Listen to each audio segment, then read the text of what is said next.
This is another episode of Scam from the City News in Canada. Here you see these kind of episodes just show up constantly. Like every day, a Canadian is victim of a scam. Like every hours, a Canadian is victim of a scam. And with AI and generative AI particularly, Canadians are suffering. And do you know why? Because the culture is built on trust. It's not just like in the US where we see the increase of scam around 33%. In Canada from 2020 to 2024, the increase was 300%. In terms of fraud, it's mind-blowing. And for the last 16 months, I've been investigating that question, trying to understand why is it like that? Why is it that Canada is particularly suffering from that? And let's see what this interview says. Welcome back. We've done a lot of reporting on this. We've heard it time and time again from police. More Canadians, more Maritimers falling victim to scams of all sorts. Narrative Research conducted a survey on this. Margaret Chapman is partner at the research firm, and she joins us. Nice to see you. Is it too late to say Happy New Year? I don't think so. Happy New Year. Happy New Year. I want to read the opening line of your report. It says, only 3 in 10 Canadians say they have personally fallen victim to any type of scam. And I thought, 30% is only? That's significant. People have actually been hit by scammers. Yeah, I think you're right. In hindsight, I think I probably would have written that a little different.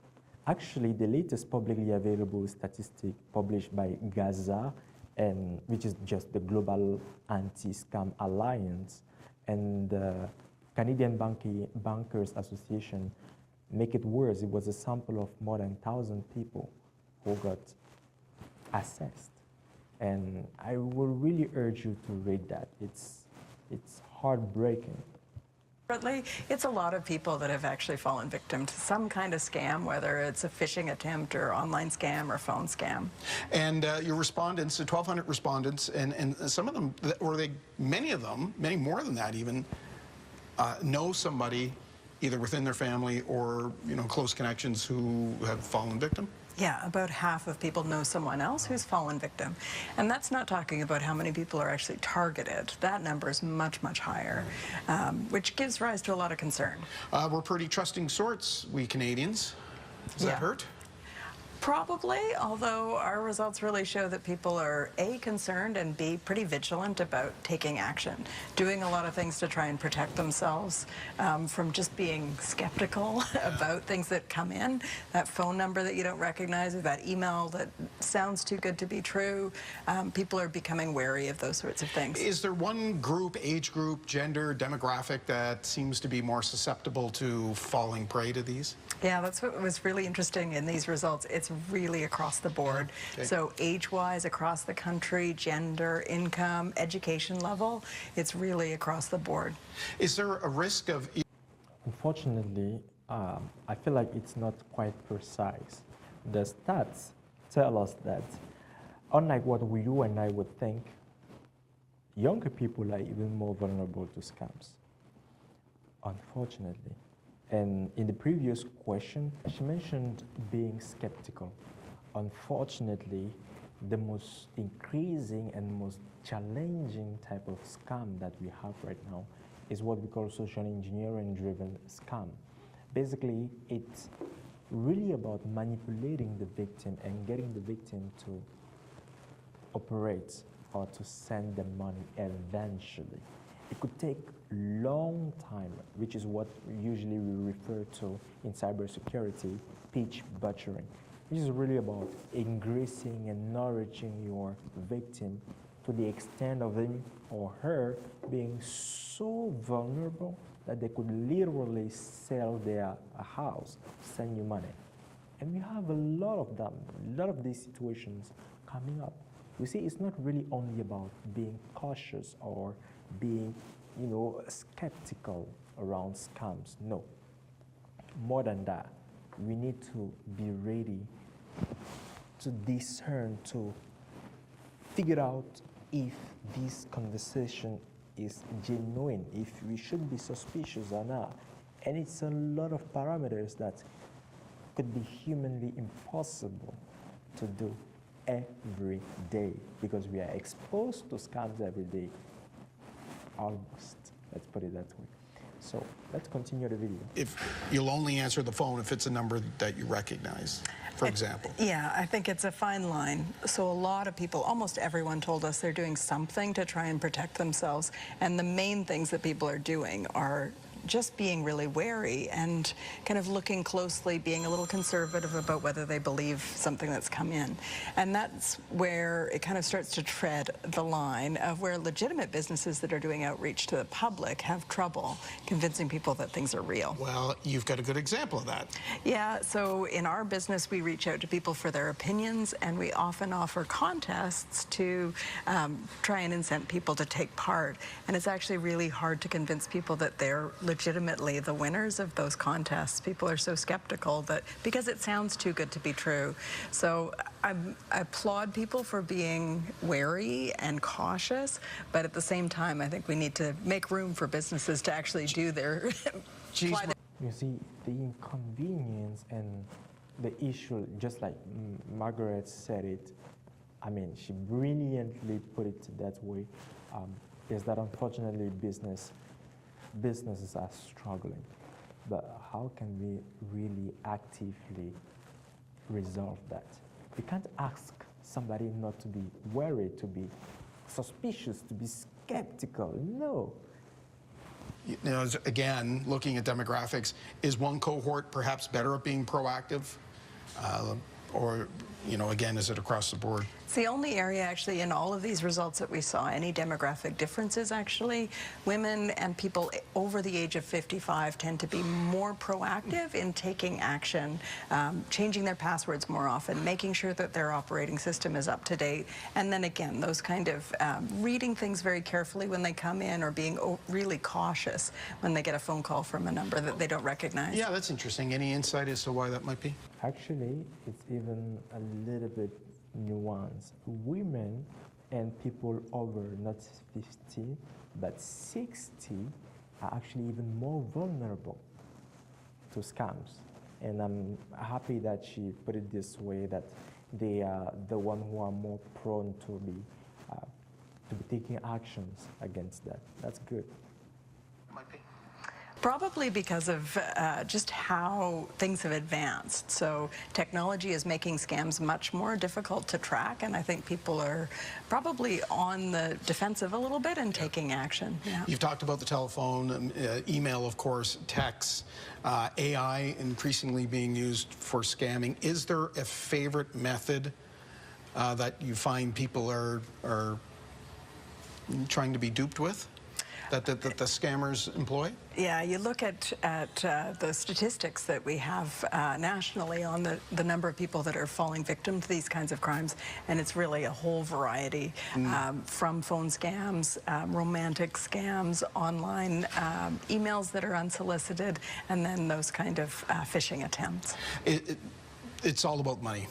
Actually, statistically, the most increasing type of scams are shopping scams and investment scams. Not even romance scams, unfortunately, or fortunately. But yeah, in the meantime, I want to take some drink. I love Canada. I'm all for consuming Canada and consuming locally. So for a month now, over a year now, I've been drinking Mat Libre, and I believe some of the videos that I have on my YouTube channel, I also mentioned them. Why? I'm not sponsored, by the way. I am not sponsored, and I must get in touch with them. I actually love them because it's 100% organic. It's 100% organic, and I love anything that's organic. Struggling to open this. Love anything that's organic. Besides that, I also love this brand. Remember, I'm not sponsored by any of them, and I really hope they would see this video and sponsor this podcast or series of video. This is 4 o'clock, also 100% organic. So this is tea, this is energy drink. all of them 100% organic. I believe we can drink healthy, we can be healthy, that's all. So, mat libre, let's have a conversation. Right? For sure, yeah. So someone trying to get something from someone, preying on someone who's not being as careful, absolutely. Would you have any, I know this is sort of stepping outside your wheelhouse maybe, but based on what your respondents told you and the data you collected, advice? Well, I know at our company we employ a professional IT company that offers training and puts us through scenarios all the time. And I think for business people, that's a really good practice to make sure that we're constantly evolving and practicing being skeptical and catching phishing attempts. And for individuals, I think there's lots of resources that you can reach out to, businesses that offer those kinds of services, just to keep you on your toes and make sure you're aware of the kinds of scams that are evolving. Evolving. That's the perfect word, because we know they are, and we're hearing about them all the time from police, and it's hard to stay on top of everything that's happening. So thank you very much. Interesting. Margaret is going to watch this video, but I really love what she does. Talking about these kind of issues and raising awareness around scams. But you see, the problem I have, not with her, but with the way we've been addressing fraud for the last 20 years in Canada, is that we can't just train people to detect scams. It's useless. Why will I take time and energy and effort to train a 60 years old, a 70 years old, 80 years old, or 90 years old over a technology that just came in their hands in order to detect and prevent, and whatever you call it, scams, particularly those based on social engineering? How would they even do that if it's not just a struggle that we're adding to their lives? So I've thought through this for a month and a while, and I asked myself, how could I leverage my expertise in AI and address that? Because unfortunately, with AI, as she rightly put it, we can't just possibly fathom that any human being would be apt and ready to address and detect these kind of issues. Only an AI could compete with that. That's why we built Vraust, Vraust.ai, a platform that is gonna alert you in real time whenever you are in any suspicious activity. It could be a phone call, it could be messages, it could be an investment scam or website. It's just going to alert you, and over one click, it's going to report that to the local authorities, depending on your area. I believe we've passed the time to be passive, just to learn and train people. Like, we're not there anymore. We need to be proactive. And the best way to be proactive right now is to leverage Vraust.ai, which could be installed in any screen, any device of your choice, and help you and prevent you from being scammed in real time. And the best part of it is it provides you with very specific tips every day adapted to your particular exposures. So instead of just getting training for anything and for any type of scams, daily it's going to provide you with tidbits to help you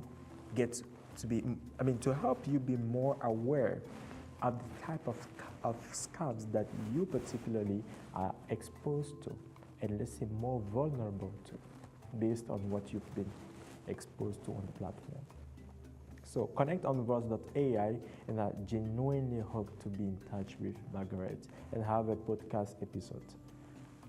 Till then, we believe at Vraust that it's a human right to be looked after, and that's what we offer. Thank you.